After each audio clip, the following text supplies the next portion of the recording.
Bon, et bien je ne vais pas dire que c'est une vidéo un peu spéciale, hein, parce que c'est faux. Il fait mauvais, il fait froid, il pleut, je dois aller loin. Donc voilà pourquoi je suis en viseur.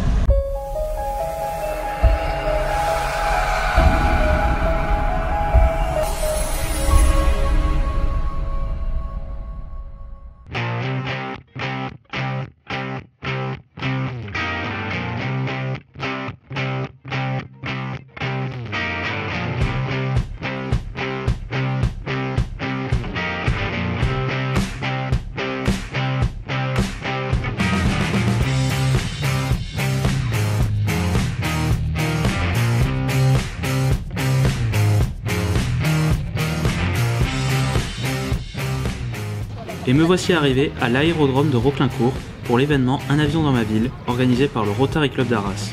Au programme, il devait y avoir une cinquantaine d'avions de la Seconde Guerre mondiale. Cependant, le mauvais temps les a retenus. Vous êtes Gauthier, chargé en communication du Rotary Club d'Arras Cœur d'Artois. Qu'est-ce que c'est aujourd'hui Alors aujourd'hui, on organise la manifestation Un avion dans ma ville, dont c'est la 3e édition. La première avait eu lieu place des Héros à Arras, la deuxième et la troisième sur l'aérodrome de Roclincourt. En fait, c'est une grande kermesse de l'aviation. Cette année, on a ajouté un thème sur les avions de la Seconde Guerre mondiale. Donc Piper Cub, Broussard. Il y a des avions modernes, des avions historiques. Alors tout ça, c'est organisé dans le but de récolter des fonds pour aider 3 associations. Donc l'Institut d'éducation motrice Pierre Cazin, qui est basé à Onzain-Saint-Aubin, les Blues Roses d'Arras et les Chouettes du Cœur. Pour récolter des fonds pour les associations, donc, on a de nombreux partenaires qui nous accompagnent, des sponsors et des mécènes. Et puis aujourd'hui, l'entrée est payante, c'est une somme modique, 2 € par adulte, c'est gratuit pour les enfants. Et puis après, on organise des baptêmes de l'air qui sont payants. Et donc ça s'est fait en partenariat avec les clubs de l'aérodrome de Roclincourt. Donc les 5 clubs qui reversent toute une partie des baptêmes de l'air au profit des 3 associations. Après en avoir appris un peu plus sur l'événement dans sa globalité, je me suis mis en quête de sujets un peu plus précis et l'espace d'un instant, je me suis senti en Écosse. Je suis Philippe Leury, je suis le président de l'association Samar-Bouivra Pipe and Drums. Nous sommes des passionnés de cornemuse et nous sommes situés à Amiens, à Somme. Et notre pipe band existe maintenant depuis plus d'une dizaine d'années. Vous êtes plutôt passionné musique ou reconstitution, parce qu'au final... En fait, nous sommes avec des tenues du kit Black Watch, qui est un régiment écossais. Et il faut savoir que une grande partie, on est d'abord passionné par la cornemuse, c'est une chose, et en plus de ça, c'est aussi pour commémorer également tous ces morts qu'il y a eu pendant la Première Guerre mondiale, où il y a eu également beaucoup de régiments anglais avec des joueurs de cornemuse devant. Donc d'où le badge centenaire 14 Et ça, c'est en fait le badge centenaire, c'est une labellisation qu'on a eue pour le centenaire. On a rempli le dossier. Nous avons des prestations sur tout le territoire. On se déplace de tous les endroits de France, que ce soit pour des commémorations ou des animations, ou également comme une journée comme aujourd'hui.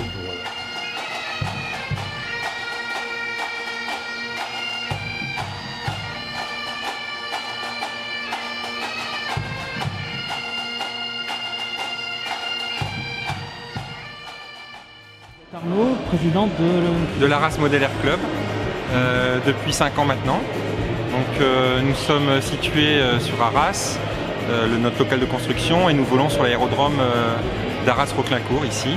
Nous, on est une association loi 1901, on fait partie de la plateforme de l'aérodrome, et le Rotary organise cette action aujourd'hui, et forcément, naturellement, pour nous, ça nous tenait à cœur, pour les associations pour lesquelles on va œuvrer aujourd'hui, d'être présents. Alors notre association, on fait voler des avions, un peu d'hélicoptères aussi, du planeur aussi beaucoup. Alors ça peut être des petits avions jusqu'aux plus gros comme vous avez ici. Il y en a pour tous les budgets, on peut commencer très jeune. Il y a des enfants qui viennent et qui commencent à 6 ans. En général, c'est plutôt 10-14 ans. À 14 ans, on peut venir seul au local de construction et apprendre à construire et à piloter. On a plusieurs catégories. On a des catégories donc, de personnes qui font du planeur, d'autres qui font de la maquette. Et c'est vrai qu'en ce qui concerne la maquette, ce qui est très intéressant, c'est qu'on va travailler sur bien sûr toutes les techniques de l'aéromodélisme, mais aussi sur l'histoire des avions, quand est-ce qu'il est arrivé, on va en guerre, par exemple si c'est un avion de guerre, ou si on fait un avion maquette des années 30 par exemple, on va essayer de trouver des documentations pour avoir une décoration comme celui-là, vous voyez, une décoration qui a existé. On est vraiment dans la recherche aussi documentaire, c'est ça qui est très intéressant. Après en avoir appris un petit peu plus sur les modèles réduits d'avions, j'ai voulu savoir ce que ça faisait à grande échelle. Je me suis alors renseigné sur les vols. Donc je suis président du ULM Club d'Arras. Nous sommes entre 30 et 40 pilotes, élèves. Et donc aujourd'hui, vous êtes bénévole bénévole, ouais, nous sommes plus 3 clubs sur l'aérodrome. Et voilà, nous avons commencé les baptêmes depuis 1 heure, le ciel se dégage.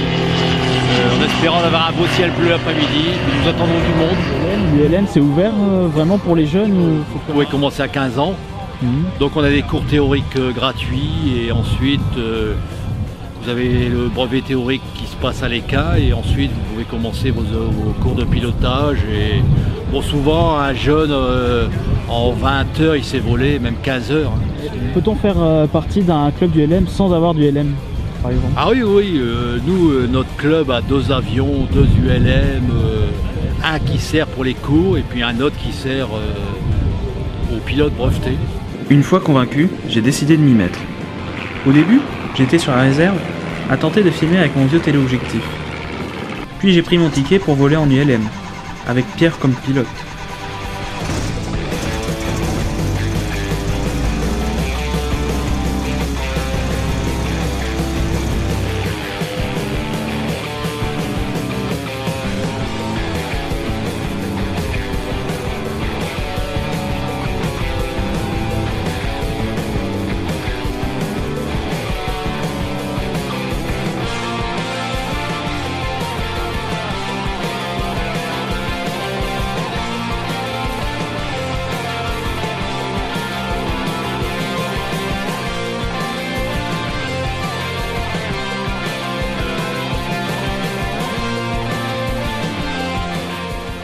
Une fois dans les airs, tout est tranquille. Le vol dure une vingtaine de minutes, pendant lesquelles j'ai pu observer le paysage arageois, et notamment la nécropole nationale de Notre-Dame de Lorette. En ces lieux s'est déroulée une grande bataille de la Première Guerre mondiale. Environ 200 000 personnes perdront la vie. Le vol approchant à sa fin, l'atterrissage ne bouscule pas à mon grand étonnement. Mes yeux s'emplissent de joie, puisqu'au bout de la piste, je vois 2 anciens avions. Je me retrouve actuellement avec Christian, qui est collectionneur d'avions. Nous sommes une bande de copains qui mettons en œuvre cet avion au sein de l'association Albert Vintage Aircraft, aussi basée à l'aéroport d'Albert. Et donc nous faisons voler dans le cadre de différentes manifestations aériennes, dont des œuvres comme aujourd'hui sur le terrain de Arras-Roquelincourt. Et c'est un plaisir de mettre en œuvre cet avion-là et de le montrer aux gens et au public qui peuvent voir des machines qui sont dans des hangars et dont l'accès n'est pas si facile. On met en œuvre, nous mettons en œuvre cet aéronef qui est un Morane-Saulnier 733 de 1955, qui a été restauré à une époque par un monsieur qui s'appelait monsieur Francis Allard dans une association pour un propriétaire, monsieur Bétrancourt, et qui lui a l'association l'épopée de l'air basée à Albert. Donc cet avion de 1955 a été restauré pendant plusieurs années avec un moteur, il a un moteur Pothèse et il y en a quelques-uns en France. Et donc le but c'est de maintenir en vol le patrimoine aéronautique français. D'accord. Donc c'est un avion made in France, c'est ça? Celui-ci est purement made in France, il a été construit par Morane-Saulnier à l'issue de la Seconde Guerre mondiale, qu'il fallait reconstruire, il fallait relancer l'industrie française. Et donc il y a eu des plans de commande de ces aéronefs. Et donc Morane-Saulnier a construit cet avion qui a été essentiellement acheté pour faire de l'école, et de l'école à la fois pour les militaires et les civils, pour relancer la formation de tous les pilotes de l'époque. Et le Morane-Saulnier 733 est un avion purement école. Donc vous êtes le président du Képi au casque. Exactement, ouais. Donc Mathieu Cormon, président de l'association du Képi au casque. Donc en fait c'est une association qui vient, le siège social de l'association est basé à côté de Douai, plus précisément à Le Hard. C'est une association qui a vu le jour en mars 2015. qui est axé essentiellement sur les troupes françaises. Donc en 1914-18, 39-45, la tenue qu'on représente aujourd'hui, donc premier régiment de chasseurs parachutistes de 44. Et on a également un département guerre d'Algérie, donc AFN, Afrique du Nord, Tunisie, Maroc.